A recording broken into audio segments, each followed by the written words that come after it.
গিয়েছিলাম new market ছোটোখাটো কিছু কেনাকাটা করার জন্য। তো কেনাকাটা করতে করতে সন্ধ্যা হয়ে যায়।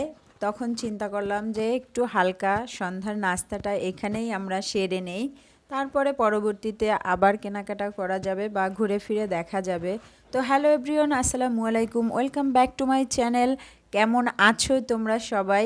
আশা করি ভালোই আছো। আমিও আলহামদুলিল্লাহ তোমাদের দোয়ায় অনেক ভালো আছি। আজকে আমরা খেয়েছিলাম তুন্দুল রুটি, তার সাথে ছিল সবজি, তার সাথে ছিল মোংলাই।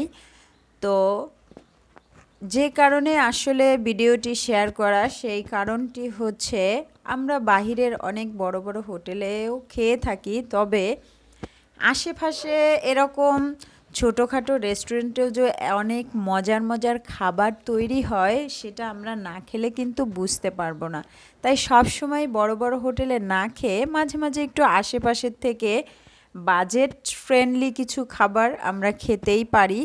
যেমন এখানে আমরা খেয়েছিলাম তুন্দুল, তার সাথে ছিল সবজি সালাদ, তার সাথে ছিল মোংলাই, তারপরে খেয়েছিলাম সাথে আমরা কোক।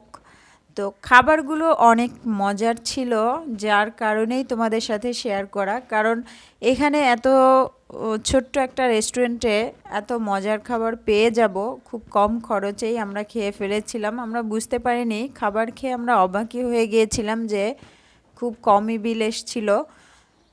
খাবারটা খুবই মজার ছিল, মিফতাও খুবই মজা করে খেয়েছে খাবারটা। তবে সবথেকে বেশি ভালো লেগেছিল আমার কাছে মোংলাইয়ের টেস্ট আমি অনেক বড় বড় রেস্টুরেন্টেও খেয়েছি, কিন্তু এখানের মোংলাইটা খুবই স্পেশাল ছিল। দেখতেই পাচ্ছেন ডিমে একদম পুরো ভরপুর ছিল।